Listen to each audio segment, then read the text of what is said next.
I recruited Charlie A on that military base that he drove by on the way to Pelican Hill. On the base, he was in full fatigues. Rich Thawley walked me around his vineyard. I was trying to recruit him. He recruited me. Thank God. And guess what? I found someone. I went, oh, I'm not kidding you. I went, he's like Rod. He sees it. He's like my grandpa. He's like Papa. He sees me. He sees what I can be. He really cares about me. I want to be like him, and he cares about me. He was instantly my leader. And to this day he does. I'm going to get a text message. It's probably already there. I love you. I believe in you. It's the best you've ever done. Thank you. He always does it. He loves me. That's what a leader is. We're looking for those leaders. You got to face your Ray-Rays in life. You got to rise up. You got to make your dreams a reality and live a damn masterpiece. You know this. Now, here's the thing. A couple things. You got to make a decision. Listen to me. You got to make a decision. What's the decision? What's the thing you came here for? Now we're at the moment. The clock is ticking. People say all the time, hey, life is short. Let me tell you something. Life can be long. You bury your dreams. You quit this. Life gets long. See, time's relative. 2 minutes of you being with your sweetie, doing whatever you like to do with them, that can go by quick, right? What's about the last 2 minutes on a treadmill? Does that not seem like it goes by for like 4 hours, right? So if you're enjoying it, it's short. If it's painful, it's long. Life can be long. You want a life that feels like it's flying by. You want a life like I have right now where I go, can I just press pause? Can I just press pause? It's so good. It's so great. It's so rewarding. It's so awesome. But I don't really want to press pause because I know it can get better. So what's the decision? What have you been sitting on? What is it? Is it, people are texting me, hey Ed, I submitted my resignation last night. I'm coming full time. I walked away from a 6-figure job. Is that the decision? Is it the decision to finally get serious? Is it the decision to get licensed? Is it the decision to stop worrying about what people think? Is it the decision to become a great closer? Is it the decision to something in a relationship you have you need to get out or into and shake it? Is it a decision to get off of some drug or alcohol you're on? What's the decision right now? What is it? Be honest with yourself. What's the decision? You know what it is. It's sitting right in front of you. You knew it when you came in here, and now me and your family are bringing it back up. What's the decision? What have you been hesitating on? What are you afraid of? Face it right now. What do you need to decide? Is it getting aggressive? Is it believing in yourself? Is it reaching out to somebody? Is it a recruit you've missed? Is it coming full time? I don't know what it is for you. What's the decision? Maybe there's someone in your life that you need to get out of your life. Maybe there's someone you need in it and you need to tell them you love them and get them back in it. I don't know. But I know this. It's only a thought if you don't take an action. The difference between a thought and a decision is an action. So we know and you just decided and you know what it is. You know what it is. You will have really decided if within this next hour you took some step towards it. Something. A note you write, a text you send, a decision you've made, something you do that you follow up with the action to make it real. We will know that if within this hour or in this moment, maybe you just wrote it down. Boom, that's a step. Maybe you've scheduled it. Maybe you've put a date on it. Maybe you're feeling it right now. Maybe you can feel them talking to you right now about it because they know too, because they love you. I want you to think about something real quick. See, there's a book being written about your life, isn't there? Someone somewhere is taking inventory of your life. Don't compare your chapter 1 to someone's chapter 10. You write your own book. And at any moment in your life, you can decide that you want to make this the new chapter. You're literally in your life, you can turn the page. And those previous chapters are your old book. It's like Old Testament, New Testament. Old story, new story. They're connected, they're related, but you can flip the page and you can have a whole new story. If you decided right now, I am literally turning, my breakthrough is I turn the page, and in this second, I start to write the best chapters of my life. You could decide to do that. It would be our honor, our privilege. Your life is precious to me. I prayed for you before I came out here. We love you. You can see the emotion on our faces. You matter. Many of us stopped doing this for money a long time ago. You matter. Your family, your life is our privilege to be involved with it. It's our honor to be any way connected with you, not to do business with you, to do life with you. We want to help you write those chapters. We can help you see what it'll look like. We can give you a peek, but we can't do all the writing for you. You got to decide it. See, I hope you feel like the best chapters of your life are in front of you. I hope you got this sense sitting here right now that, my God, I think I'm changing. I think I'm going to make a shift. I think I'm going to a different life. I think I'm going to write a new chapter. I'm turning the page of my life. It's going to be the best time of my life. How many of you feel that way? Yes? Then guess what? You've had a breakthrough. You had a breakthrough. That's why you came here, was to get to this second, this moment. Now, in that moment, Listen close. Can you hear them? What are they telling you? What are they telling you? What are those people telling you? They love you. They believe in you. They're proud of you. They want you to honor them. They'll be with you all the way. They want you to write those best chapters of your life. See, they know how magnificent your life's supposed to be. They've always seen you since you were a little boy or a little girl. In the Lord's case, before you even came here, He's always seen you in the highest, most possible great version of you. And they want you to do it. I promise you, if you listen, they're whispering words to you of encouragement. You can feel it. You can feel the belief. You can feel the faith. You can feel you turning the page. You can feel the breakthrough. I hope that you feel that in your heart. I hope this experience this week has been life-altering for you. We love you.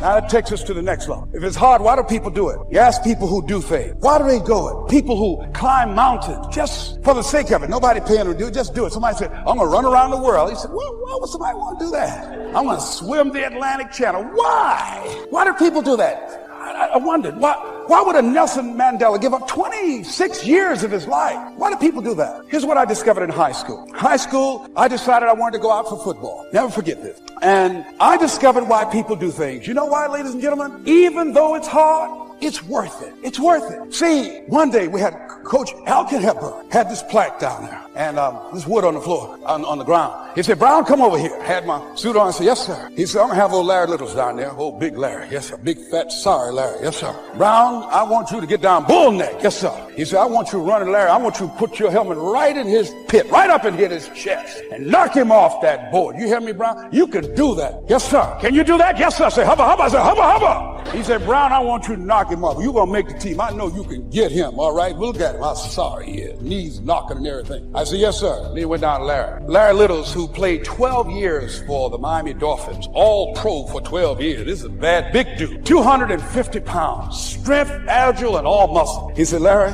he said, man, you know Brown down there. He's down there talking about your mama and everything. He talked about how fat and sorry you are and how he's going to knock you off this board. Larry now spitting fire and growling and foaming at the mouth. And I'm looking at Larry saying, oh, hubba, hubba. He said, look at that fool down there growling. He told me he's going to scare you that you're going to leave. Are you going to leave? No, coach, I ain't going to leave. Go down there and knock him out the park. Boy, coach got back. He winked at me. Go get him, Brown. I went, ah. I ran into Larry with my helmet. Larry said, boom.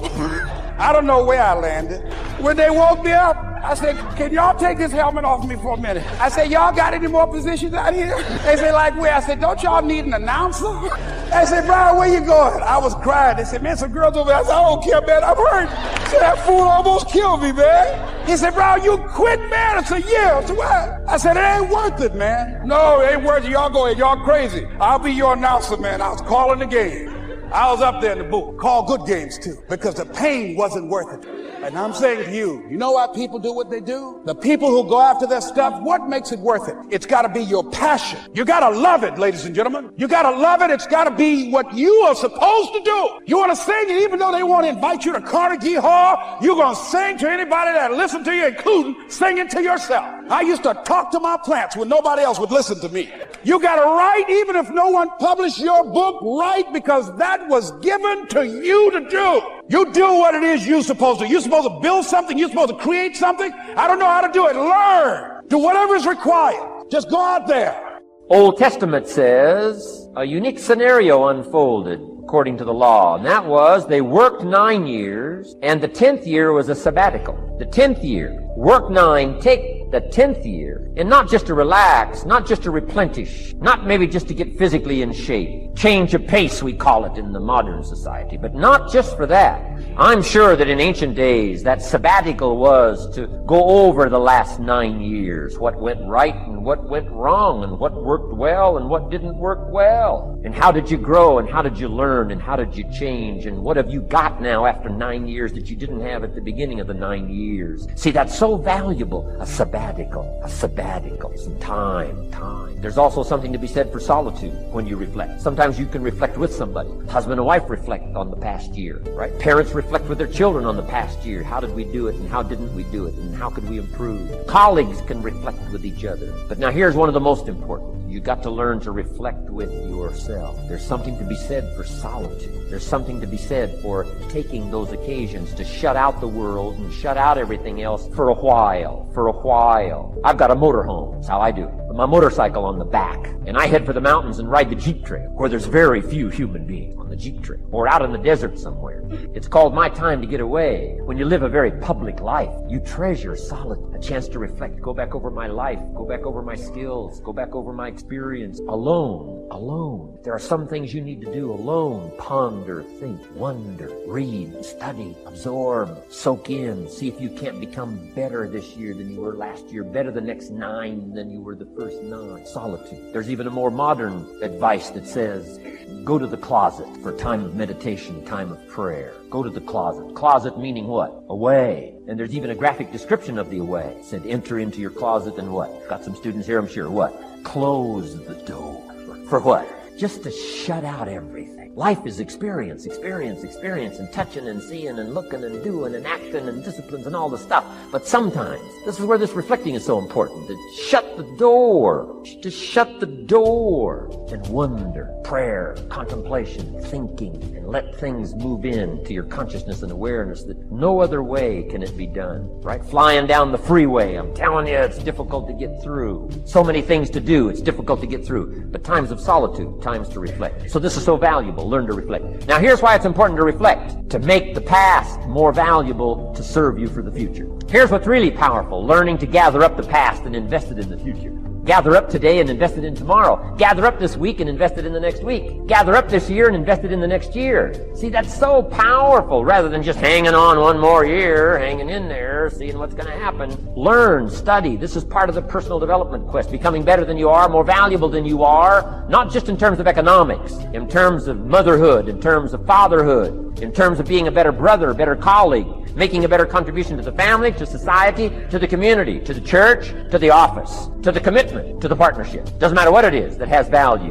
Work on yourself, then you bring more value to the partnership, to the marriage, to the franchise, to the corporation, to the enterprise, to the community, to the nation. Self-development, personal development. The best contribution you can make to someone else is self-development, not self-sacrifice. Self-sacrifice only earns contempt. Self-development earns respect. Pity the mother who says, I'm just going to give up my life for my children. Self-sacrifice is not noble. Self-investment is noble from self-development. If I work on myself and become more valuable, think of what that'll do for our friendship. I used to use the old expression, you take care of me and I'll take care of you. I found out how shallow and short-ended that was. And I changed it to read like this. I'll take care of me for you if you will please take care of you for me. And this is part of it, the personal development, that we work harder on ourselves than we do on our job. Now we bring that to the friendship. Now we bring that to the marriage. Now we bring that to the family relationship as a father, as a mother. And we develop the strength and we develop power. Key. And it takes, I think, this scenario of discipline, these abilities, to acquire those gifts and those skills, that value, so that we bring more. The more successful a person is,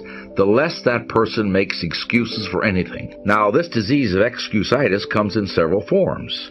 And like most diseases, it gets worse if it isn't treated.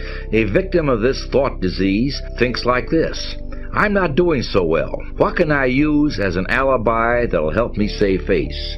Let's see. Poor health, lack of education, too old, the way my family brought me up. And each time this person uses an excuse, it becomes more deeply embedded in his subconscious. Probably when he first used the excuse, he realized that it was just an alibi or a lie.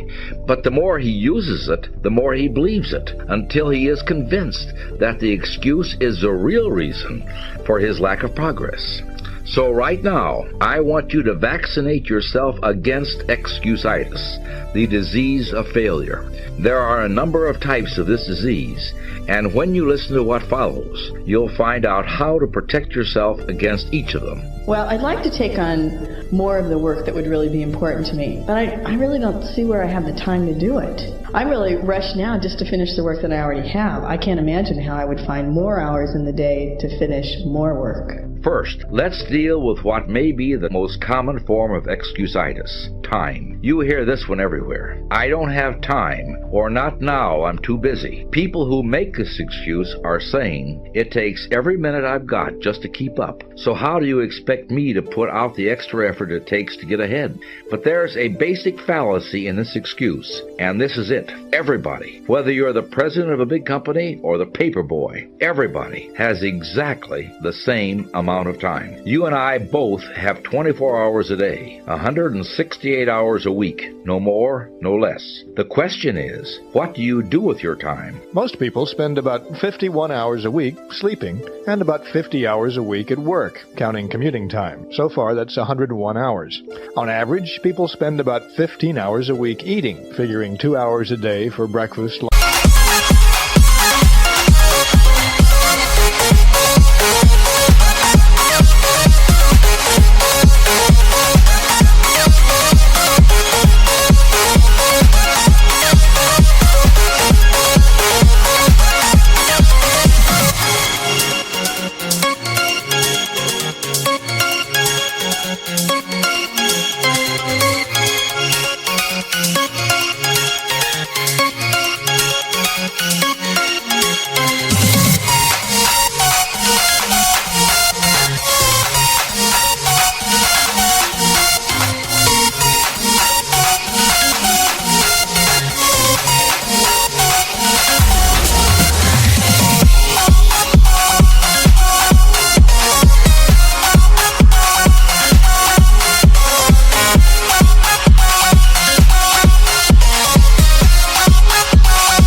Lunch and dinner, and a few minutes here and there for snacks. That's 116 hours.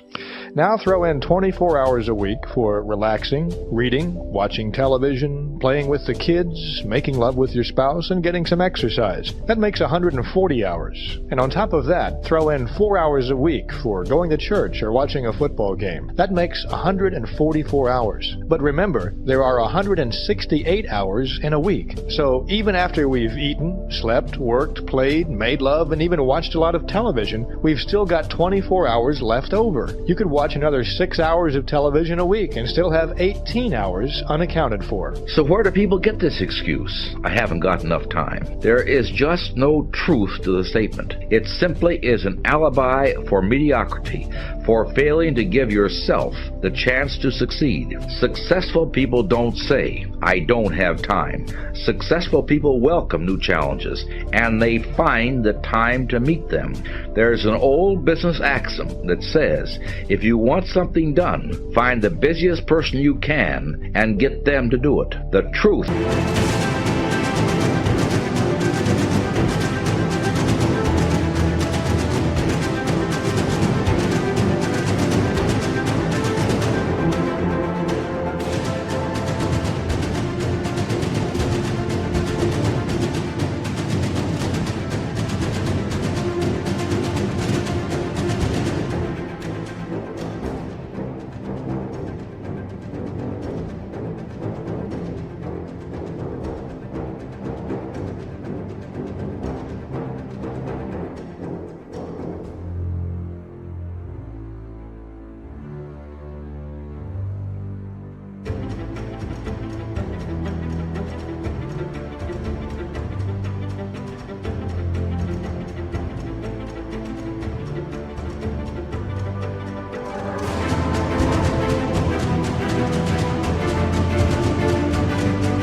In that axiom is this: a busy person, a successful person, won't hide behind an excuse.